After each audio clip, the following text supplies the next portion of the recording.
Brian Noble, CEO of Family Policy Institute of Washington.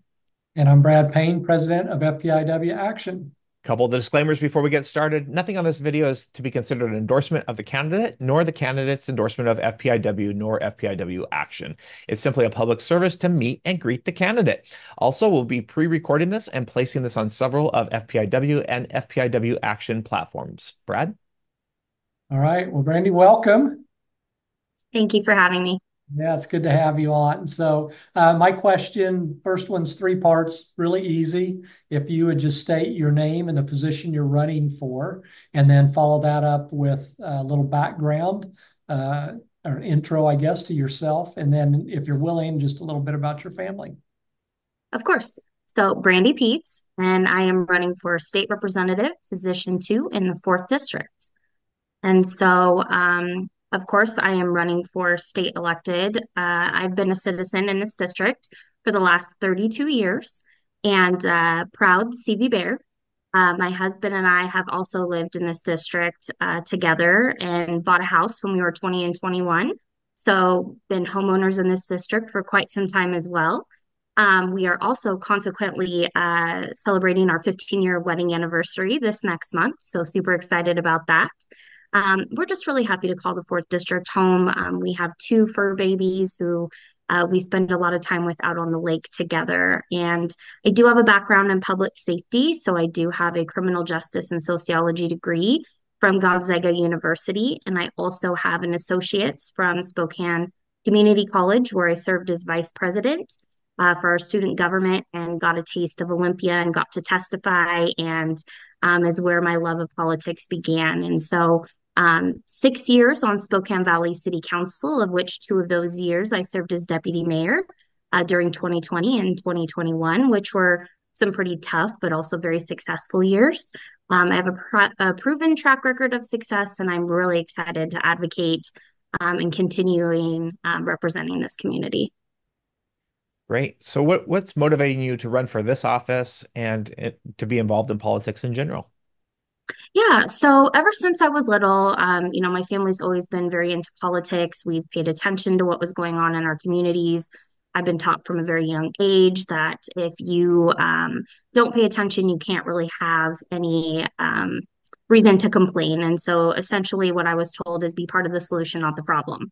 So when I started to see things going on in our community that I didn't agree with, I decided to jump with both feet in. And so here we are about 7, 8-ish years later, and I still have that passion to serve our community. And so this particular position I'm excited about because one, being a city council member, we had the opportunity to go over to Olympia several times a year and advocate on behalf of our citizens. So I already have established relationships there. I've also know the process, which I think is very important. And also too, we need really good people representing us over in Olympia. That's where the policy gets made. And, local politics are great for, public safety, infrastructure, things of that sort. But when we're talking about policy and things that ultimately affect us the most, we're talking about what's happening over in Olympia. And most people can see what's going over there right now is really affecting our citizens and our families and our businesses. And we need somebody strong to go over there that knows the process, who can advocate effectively. Yeah. All right. Well, that leads right into my next question. So, two parts, legislatively speaking, if you could give us maybe like your top two, for time reasons, concerns or issues, because we could give you an hour, I'm sure, to hit all of them, but your top two issues, and then what do you hope to accomplish in office if you're elected?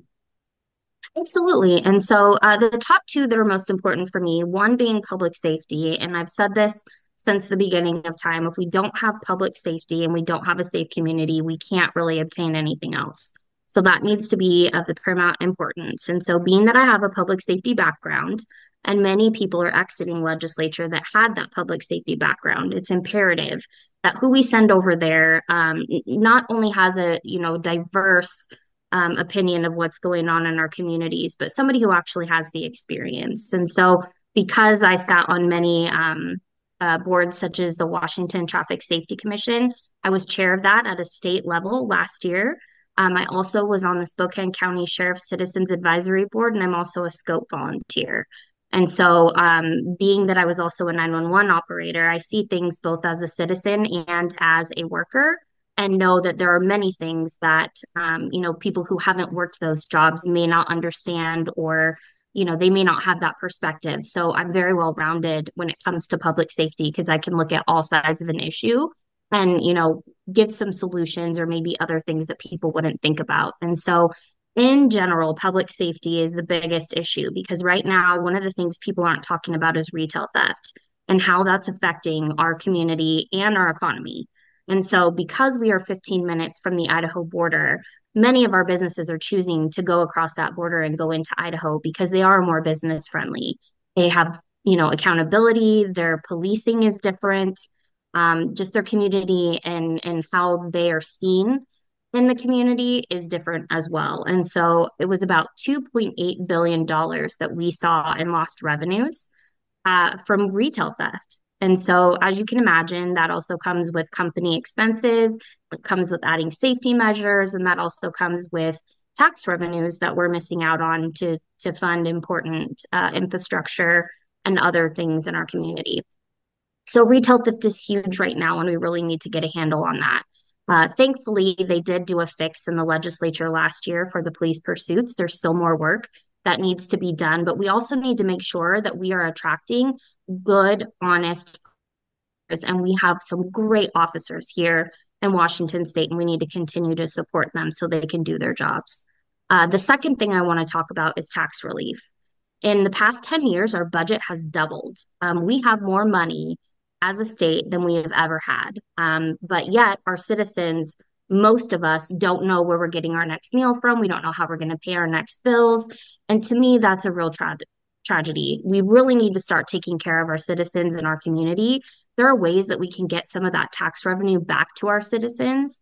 We can be better with our businesses. We can get rid of some of the burdensome regulations and just make sure we're taking care of one another. And I really believe that if we can get some of that money back into people's pockets who worked very hard for that money, that we could, make some strides in our state. And those two are the top issues for me right now.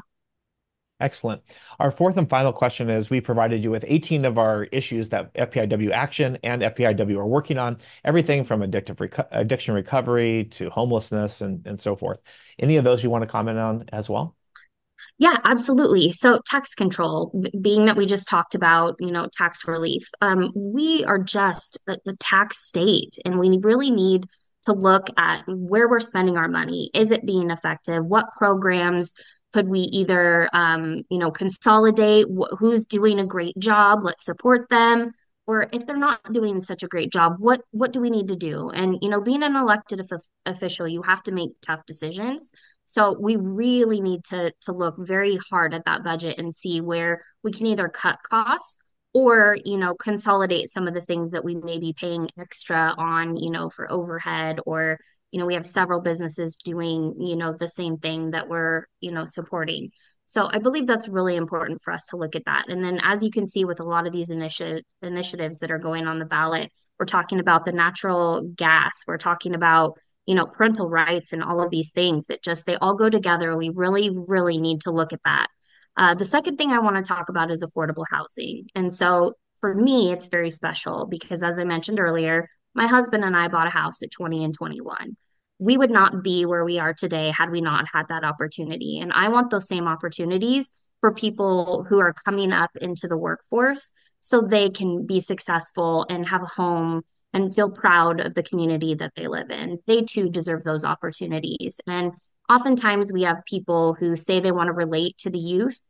Well, they don't relate to the youth. They don't talk to the youth. They don't know what problems that they're experiencing. And being that I'm younger, I can relate to both older and younger generations. And so I really want to fill that gap. And I've already done some of that. When I was on the Association of Washington Cities, I was on their legislative priorities committee, and we set an agenda for the state of Washington. And one of the things that I was able to get on there as one of the lone voices in Eastern Washington, which we all know sometimes it's hard, especially when you're in rooms with people from the other side of the state, they see things a little bit differently than we do. And I was able to get condo liability put on that legislative agenda. I want to work and keep working with Senator Patton and some of the other developers in our community to make it easier for them to do condos or townhomes or cottages and other forms in diverse housing. So that way, they say that the ladder doesn't exist anymore, but it does. We just have to find a way to make it work. And if we can find something more affordable and get those youth into those homes, eventually they're going to be able to move themselves up just like me and my husband did. So those two things to me are very important. And then, of course, property rights. I know you said only two, but that's also very important to me as well. Excellent. All right. Well, thank you, Brandi. Appreciate it. It was good having you on. Thank you for taking the time to join us. I know you're probably quite busy, but we thank you for setting aside a little time to visit with us. And we wish you luck in the next week here as you continue the campaign before the primary. Thank you very much for having me. I really appreciate it. Yeah. So I'm Brad Payne with FPIW Action. And I'm Brian Noble with FPIW. Friendly reminder that nothing in this video is considered an endorsement of the candidate, nor the candidate's endorsement of FPIW, nor FPIW action.